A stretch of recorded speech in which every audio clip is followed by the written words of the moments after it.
Sarita Victoria Saltzman. I am an RN adult nurse manager at San Antonio Behavioral Healthcare Hospital. Perfect. I actually started as a floor nurse, and I started as a new grad here. I came straight from nursing school. I had zero patient healthcare experience. I was working in customer service HEB for about 7 years before I came into nursing school. Had a friend that was working here, and my psych clinicals, it was positive, so I said, why not? Let's give it a try. Nursing, I get a lot of options, a lot of things to do, and I tried the kids, I tried the girls, and I loved it. I was with the girls for about 2.5 years before they approached me for house supervisor, and house supervisor for about less than 6 months before I was approached to apply for the nurse manager position. And I loved house supervisor, and I love being in the nurse manager position as well. It's definitely been a nice growth from the floor all the way to nurse manager so far. I fought it for a little while coming from Bluebonnet. They'd asked me a couple times. The BB girls, that's all I hear. The BB girls, if you can survive Bluebonnet, you can survive anywhere. That was a big thing, and so I definitely was ready for the experience. I love the challenge. I don't like to quit on a challenge, so definitely was ready to take on the challenge. That's so moral. That's why I love the girls. That's why people are like, they're a lot. I love them.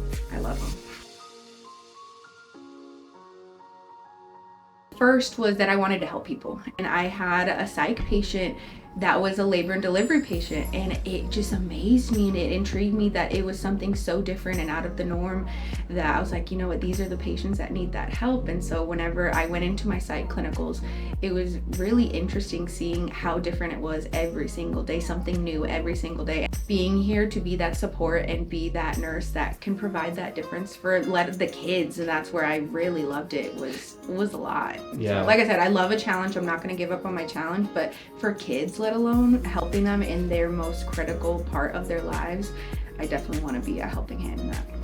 Our house supervisors, they're on the ground, they're working, and so I want to provide that support as their leader. You know, I'm going to cover your Saturday. I got your Saturday. I'll come in and work overnight. Sarita, that's so cool. Especially from a leadership standpoint, that's awesome. You're setting the standard. Stayed late one night and we had to switch over, and they're like, oh, we need to clean beds, we need to clean rooms, let's get housekeeping. I'm like, why? Like, give me gloves, give me a thing, I'll clean them up. I have night shift come over, they're like, Sarita, what are you doing? And they're like, you know, next time they ask what management is doing, I'm gonna tell them they're cleaning these rooms. And I'm like, the words, it's not my job, isn't in my vocabulary. That's gonna be another big one, because my MHTs, they're my backbone. They're on the floor all day, every day. Housekeepers, they're busting their butt. And so whatever I can do to help, that's what I'm here for.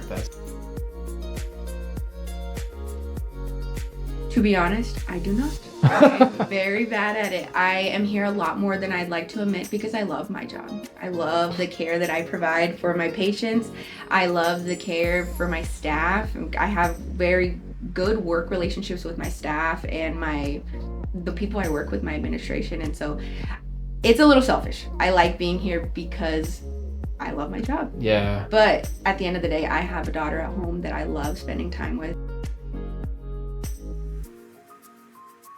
So I will say the nurse manager that came prior to me, he is no longer with SABH, but he was he was actually the one that pushed me into wanting to be house soup. So that was something I reflected on, is that support, is he was constantly there. He was constantly on the units. And so that reflection, seeing that from him. And then Mel, when she went into the adolescent nurse manager role, she was my direct manager. And so I didn't have her as my manager long before I went into the house soup position, but seeing her no nonsense, just deal with it, like this is what needs to be done type management and leadership role, that it really inspired me, because I know we don't need to beat around the bush. We need to take accountability for the things that we've done wrong and things that we haven't improved or haven't made better for our hospital and our staff as leaders. And we need to take accountability. And so it's a no nonsense looking at, this is what needs to be done, so why isn't it being done?